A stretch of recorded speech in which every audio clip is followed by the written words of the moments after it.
Welcome. Today we're going to read T-Rex, Hunter or Scavenger by Dr. Thomas R. Holtz, Jr.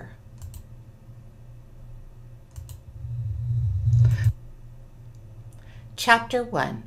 The Kingdom of T-Rex. T-Rex as Scavenger.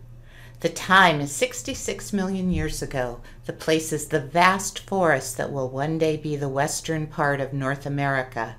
Striding briskly through the woods, a big Tyrannosaurus rex, or T-Rex for short, sniffs the hot air in search of its next meal. The T-Rex is the largest meat eater alive at this time. Its name means King of the Tyrant Lizards. Over 40 feet long and 13 feet high at the hips, no other flesh-eating dinosaur around comes close to it in size. A big meat eater like that needs an awful lot of food to keep it going. This T-Rex is hungry. It's been a couple of days since its last big meal. The T-Rex stops walking. It smells something on the wind. It's the delicious scent of rotting meat. Crashing through the bushes, the T-Rex follows its nose to the source of the smell, the dead body of a duckbill Edmontosaurus. The T-Rex's mouth waters. Rotten Edmontosaurus is its favorite food. The kingdom of T-Rex is full of delicious dinosaurs for the eating. There are duckbills like Edmontosaurus, horned dinosaurs like Triceratops, fast-running Ornithomimus. There are dome-handed Pachycephalosaurus, and armored Ankylosaurus, long-necked Alamosaurus, and a lot more. All of them are food for Tyrannosaurus rex. With each bite, the T-Rex rips off a chunk of Edmontosaurus meat and bone. T-Rex is a messy eater. Pieces of Edmontosaurus go flying in all directions. The smell of blood and rotten meat attracts others to the feast. First, flies and other insects show up. Then some meat-eating lizards and a few Archaeoraptors or raptor dinosaurs. Most of these animals wait for the T-Rex to finish eating. No need to make the big guy mad, but a few dash out of the brush to grab at scraps. None attempts to steal the carcass from the giant Tyrannosaur. The raptors who arrive at the scene are relatives of the vicious Velociraptor of Mongolia. Archaeoraptors are deadly, but these raptors only weigh about 30 pounds each. The T-Rex's 5-foot-long head alone is much larger than an entire Archaeoraptor. And then suddenly, the T-Rex stops eating. It lifts its bloody snout into the wind. It smells something. Something in the forest that's coming closer. It's the one thing that a Tyrannosaurus rex fears. Another Tyrannosaurus rex. It must eat quickly or risk losing its meal to the newcomer. Rip! Did a scene like this ever take place in the kingdom of T-Rex? Probably. Could the scene have begun a different way? Absolutely. For example, T-Rex as predator. A hungry T-Rex is striding through the forest. It smells something on the wind. It is the smell of its favorite food, fresh, juicy Edmontosaurus. The T-Rex follows its nose to the source of the smell, a herd of Edmontosaurus browsing in a clearing. They are big, 3 tons or more, but the T-Rex is bigger, and the tyrant dinosaur is downwind. The duckbills don't even know it's there. The T-Rex charges, the Edmontosaurus scatter. One unlucky beast makes a wrong turn and the T-Rex catches up with it. It bites the Edmontosaurus on the hip, ripping out a giant chunk of flesh and bone. The duckbill falls to the ground and struggles to get away. Rip! The T-Rex bites down and tears off another huge chunk of meat and bone. As the Edmontosaurus becomes still, the T-Rex begins to feed. Chapter 2. Hunter versus Scavenger. We know from the shape of its teeth that Tyrannosaurus rex was a meat eater, but without a time machine we can't be certain how T-Rex got the meat it ate. Many kinds of animals eat meat. From shrews to killer whales, garter snakes to crocodiles, mockingbirds to condors, meat eaters, called carnivores, come in many shapes and sizes. All carnivores eat other animals, but not all carnivores kill the animals they eat. Those that do kill their own food are called hunters or predators. Those that eat carrion, or the bodies of animals that are already dead, are called scavengers. Lions and hawks are examples of hunters. Brown hyenas and vultures are examples of scavengers. We can watch present-day carnivores and see how they get their food, but what about extinct or no longer living carnivores like T-Rex? Tyrannosaurus rex died out 66 million years before human beings were alive, so no person ever saw a T-Rex feed. Chapter 3. The Science of Paleontology. Paleontologists are scientists who study fossils, the remains of ancient animals and plants preserved in rock. Dinosaurs like T-Rex are known only from their fossils. All scientists use observations about the world around us to try and answer questions. Paleontologists, for example, look at the fossil remains of ancient creatures to try and answer questions about how they lived. One question that paleontologists have asked is whether Tyrannosaurus rex was a hunter or a scavenger. But because no human being has observed a living T-Rex, we can't answer that question for certain. Many people think T-Rex is one of the most interesting dinosaurs, if not the most interesting one, and many have strong feelings about how they think T-Rex lived. Maybe they think that T-Rex was too scary looking to be a scavenger, or maybe they think it was too big and bulky to be a good hunter. Science, however, doesn't work by feelings. If we really want to answer a question scientifically, we have to put aside our feelings. Instead, to do good science, we have to look at the evidence or clues that we can find to help answer the question. That evidence might show that our favorite answer is correct. It might show that our favorite answer is wrong. It might even show that there isn't enough evidence to choose between answers. Let's try to answer the hunter-scavenger question by looking at the evidence found in fossils. Chapter 4. T-Rex, the scavenger? Some paleontologists think that T-Rex could not hunt. They think that it was strictly a scavenger. They base this idea on their own observations of its bones. What are their observations? Its teeth were small, so it probably couldn't see very well. The smelling part of its brain was so huge it probably sniffed for carrion like a vulture. Its arms were too tiny to catch food. Its teeth were built for crushing bones and not for slicing meat. Its legs were too short for it to have run fast. In science, a good question is one that can be answered by looking at evidence. Let's see if the evidence really supports this idea. Chapter 5. Beady eyes, dino brains, and dinky arms. Look at the skull of Tyrannosaurus rex.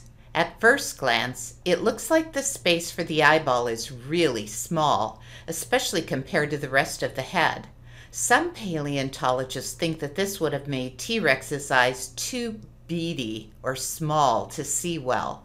But in dinosaurs, as in most animals, the size of the eyes compared to the head changes as an animal gets bigger. To see what I mean, compare a baby's head to a grown-up's, or a puppy's head to an adult dog's. Baby and puppy eyes are bigger compared to the rest of their heads than are grown-up and adult eyes. But if we measure the size of the eyes of a grown-up person or adult dog, we find that their eyes are bigger than the eyes of the baby or the puppy. The skulls in the older animals have simply grown bigger, causing their eyes to look smaller. The same thing happened with dinosaurs. When we look at fossil skulls of baby and adult duck-billed dinosaurs, or at young and adult T-Rex, we see that the eyes of the young dinosaurs look big compared to the size of their smaller skulls. But if you measure the young dinosaurs' eyes, they are in fact also smaller than the adult eyes. So T-Rex didn't have beady eyes. In fact, the eyeball of an adult T-Rex was almost as big as a softball. In modern animals, a big eyeball often means good eyesight. This suggests that T-Rex had very good vision. Paleontologists have studied the shape of the brain inside the skull of Tyrannosaurus. We know that the part of the brain that controlled its sense of smell was enormous. In fact, it was bigger in T-Rex than in any dinosaur studied so far. This part of the brain is also very big in vultures, which are scavengers. So some paleontologists think that T-Rex acted like a vulture. That is, it sniffed around for carrion to eat. But just because T-Rex had a good sense of smell doesn't mean that it couldn't hunt. After all, wolves have an excellent sense of smell, and they are definitely hunters. Being able to smell a living dinosaur would have been just as helpful to a hunter as being able to smell a dead dinosaur would have been to a scavenger. So the size of the part of its brain that smells does not help us answer the question one way or another. What about those small arms? T-Rex had very short arms for its size. In fact, its hands couldn't reach its own mouth. Paleontologists who think that T-Rex was just a scavenger say that its arms were too short to have been useful in hunting. Paleontologists who think that T-Rex was a hunter agree that its arms were useless in hunting. But just because T-Rex couldn't use its arms to attack doesn't mean that it wasn't a hunter. After all, modern predators do not all hunt the same way. Lions, tigers, and other big cats attack by first grabbing their victims or prey with their arms. They then kill them with their teeth and claws. But wolves and spotted hyenas hunt using only their jaws. These hunters have powerful skulls and teeth that let them tear at or grab onto prey without using their arms. Eagles and hawks are hunters whose arms have changed into wings. Snakes are hunters that have no arms or legs at all, so there are many hunters alive today that kill other animals without using arms. Just because a T-Rex didn't have long arms doesn't mean it wasn't a hunter. It just means it didn't use its arms to hunt. Chapter 6: Bone-Crushing Teeth and Bite Marks. The teeth of most meat-eating dinosaurs were shaped like steak knives. They were flat on each side and had cutting edges with little bumps called serrations on the front and back. Like a steak knife, these teeth were built to cut and slice through meat. The teeth of T-Rex and its closest relatives, the other tyrant dinosaurs, were different from knives. Tyrant dinosaur teeth had serrated edges, but they were rounded on each side like bananas and not flat. Tyrant teeth were not like steak knives. They would not have been good for slicing through meat at all. The differences between typical meat-eating dinosaur teeth and tyrant teeth went even further, into the bone, that is. In most carnivorous dinosaurs, the crown, the part of the tooth sticking out of the jawbone, is about the same size as the root, the part holding it into the jaw. But in tyrant dinosaurs, the crown is only half the size of the root. So T-Rex and its relatives had teeth that were very firmly held in place. Some paleontologists say that without steak knife-like teeth, T-Rex couldn't have been a hunter. They think that banana-shaped teeth were good only for crunching the bones of dead dinosaurs. They believe that meat on these bodies would have been sliced off by the animals who really killed them. Most paleontologists agree that T-Rex had bone-crushing teeth. In fact, we have found partially eaten Triceratops and Monosaurus bones that clearly show T-Rex tooth marks. We even have a piece of fossilized T-Rex poop full of broken bits of dinosaur bone. Still, we can't tell from these fossils if T-Rex was scavenging carrion or had killed these animals and then eaten them, bones and all. There is evidence, however, showing that a T-Rex was able to attack another living dinosaur. This is a fossil of a fully grown Edmontosaurus found in Montana. Near the base of its tail, there is a big bite mark. The shape of the bite and the marks of the teeth in the bone exactly match the jaws of a T-Rex. But what is special about this bite mark is that the wound on the bone had partially healed.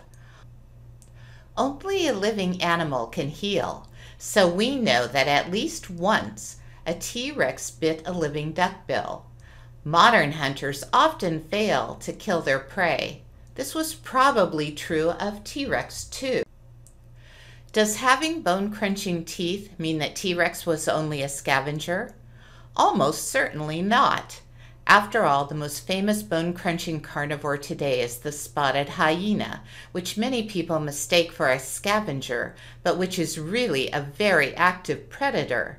So instead of using its arms to attack its prey like a lion or tiger, T-Rex used the power and strength of its jaws and teeth, like a wolf or spotted hyena. Because T-Rex teeth were thick like bananas and had deep roots, they could hold on to struggling prey without being as easily snapped off as steak knife teeth.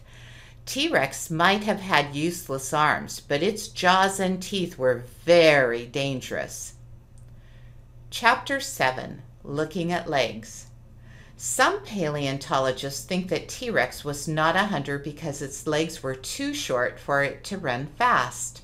They compare the length of the T-Rex's shin bone to the length of its thigh bone. Paleontologists then look at T-Rex.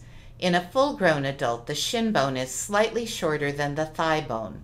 This they see as a clue, suggesting that T-Rex could not run. If it could not run, then it could not hunt. But were T-Rex's legs really too short for running? In many fast-running animals like antelopes and ostriches, the shins are longer than the thighs.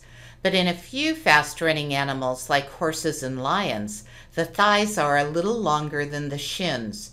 And in some slower animals like pigs, the thighs are also a little longer than the shins. The real difference between fast and slow animals is in the feet. Fast-running animals almost always have longer feet than slow ones, and T-Rex has some pretty long feet. The shape of T-Rex and other dinosaur legs also changed as they got older. In young dinosaurs, the shins were a lot longer than the thighs. The foot bones were also long, but as the animals grew older, their shins and foot bones didn't grow as fast as their thigh bones. Only in the biggest T-Rex adults is the shin a little shorter than the thigh. Young tyrant dinosaurs had the same long, skinny legs and feet as ostrich dinosaurs like Ornithomimus and Gallimimus. Paleontologists agree that the long legs of ostrich dinosaurs indicate that they were faster runners than the other dinosaurs of the same size. So young tyrant dinosaurs must have been fast runners too. Okay, T-Rex was probably fast, but was it fast enough to hunt? In order to find that out, we have to look at the legs of the animals it would eat. The legs of the duckbills, for example, have shorter shins than thighs. Also, their feet are very short and stumpy.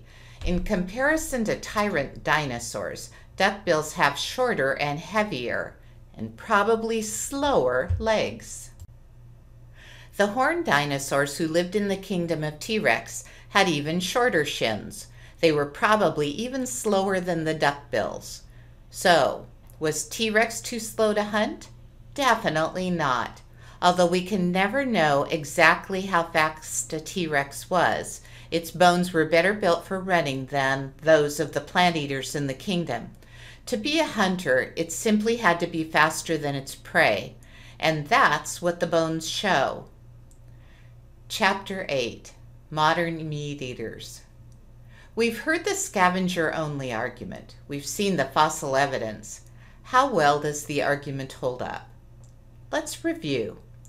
The eyes of T-Rex only look beady. They were actually quite large. The large, smelling part of T-Rex's brain was just as useful for a hunter as for a scavenger.